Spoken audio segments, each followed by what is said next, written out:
ये बात उस समय की है जब मेरी गर्मियों की छुट्टी चल रही थी। उस समय मैं अपने मामा के गांव छुट्टियां बिताने गया हुआ था। वो गांव काफ़ी सुंदर था और वहाँ के खेत खलियान और पहाड़ भी काफ़ी सुंदर थे। गांव पहाड़ों के बीचों बीच में बना था। दिन में वहाँ पर काफ़ी गर्मी पड़ती थी और रात वहाँ एकदम शीतल होती थी। मैं और मेरे मामा रात में घर के बाहर ही खाट बिछाकर सोते थे। एक बार मैं देर रात तक अपनी मामी जी से बात कर रहा था। बातों ही बातों में मैं मामी जी से पूछने लगा कि मामी जी ये बताइए, इस गांव में आपने कोई चुड़ैल वुड़ैल नहीं देखा है क्या? वैसे मैं आपको बता दूं, मुझे भूत चुड़ैल की कहानियां सुनना काफ़ी दिलचस्प लगता है।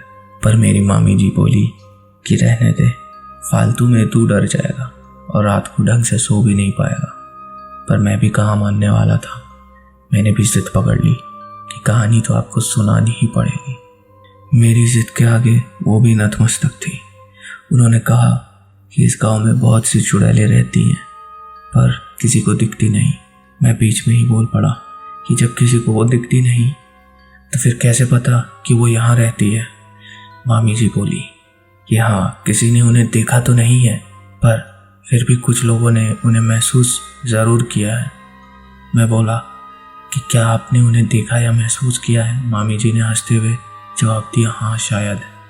मामी जी, आप मुझसे मजाक मत करो, अगर आपने देखा है तो बताओ, मैंने उनसे पूछा। उनका जवाब नहीं था। मुझे उनसे कहानी सुननी थी पर उन्होंने मुझे कोई कहानी नहीं सुनाई। मैं बाहर जाकर अपनी खाट पर लेट गया। मामा पहले से ही सो चुके थे। मैं भी सोने की कोशिश कर रहा था पर न जाने क्यों मुझे नींद ही नहीं आ रही थी। मैं बस उन्हीं सब चीज़ों के बारे में सोच रहा था कि न जाने कब मुझे नींद आ गई। मुझे सही से तो नहीं पता पर शायद आधी रात को मेरी नींद अचानक से किसी की पैरों की आवाज़ से खुली। उस समय मेरे मामा जी तो सो ही रहे थे। मैं आश्चर्य में था कि इतनी रात को कौन हो सकता है, पर मेरी इतनी हिम्मत नहीं हो रही थी कि मैं खाट से उठकर पीछे देखूं कि कौन चला आ रहा है। उस समय मैं थोड़ा डरा हुआ भी था क्योंकि उस रात में मामी जी से भूत चुड़ैल की बातें कर रहा था। मैंने सोचा कि चुपचाप होकर देखता हूँ कि कौन है। धीरे धीरे वो आवाज़ बढ़ती जा रही थी। वो जो कोई भी था धीरे धीरे मेरे पास आ रहा था। मैंने देखा कि एक बूढ़ी सी औरत जिसने काले रंग की साड़ी पहन रखी थी और वो झुक कर चल रही थी, वो मुझसे अब थोड़ा आगे निकल गई और एक जगह जाकर रुक गई। मैं अब भी उसे देख रहा था और सोच रहा था कि ये क्यों रुकी है कि तभी वो पीछे मुड़ी। जहाँ वो रुकी थी वहाँ बल्ब की हल्की सी रोशनी पड़ रही थी। मैंने उसका चेहरा देखा और सच कहूँ तो मैं उसका चेहरा देखकर डर गया। उसकी नाक लंबी थी और उसके चेहरे पर अजीब सी डरावनी हंसी थी। उसकी आंखें ऐसी लग रही थी जैसे वो मुझको ही देख रही हो। मैंने अपनी आंखें बंद कर ली और चुपचाप ऐसे दिखाने लगा जैसे मुझे कुछ भी नहीं पता है। थोड़ी देर बाद मेरे कानों में एक आवाज़ आई, तुझे क्या लगता है? मुझे नहीं पता चला कि तू मुझे देख रहा है। मैं एकदम से नींद से उठा।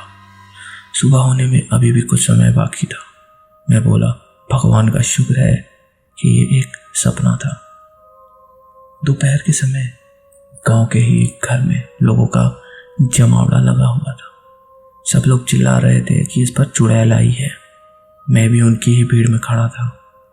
सामने एक औरत पागलों की तरह हरकत कर रही थी। सब लोग बोल रहे थे कि इस पर चुड़ैल का साया है।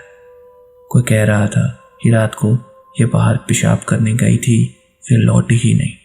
सुबह यहाँ गांव के आखिर में बने बरगद के पेड़ पर बैठी थी और कुछ गांव वाले इसे वहां से लेकर आए हैं। वो सबको देखकर हंस रही थी। एक समय ऐसा भी आया जब उसने मेरी तरफ देखा और हंसते हुए बोली कि तुझे क्या लगता है? मुझे नहीं पता चला कि तू मुझे देख रहा है। मैं समझ गया था कि मैंने जो रात में देखा था वो मेरा सपना नहीं बल्कि हकीकत थी। मैं बहुत डर गया और वहां से भाग गया। अगले ही दिन मैंने मामा जी से बोला कि मुझे मेरे घर छोड़ आए।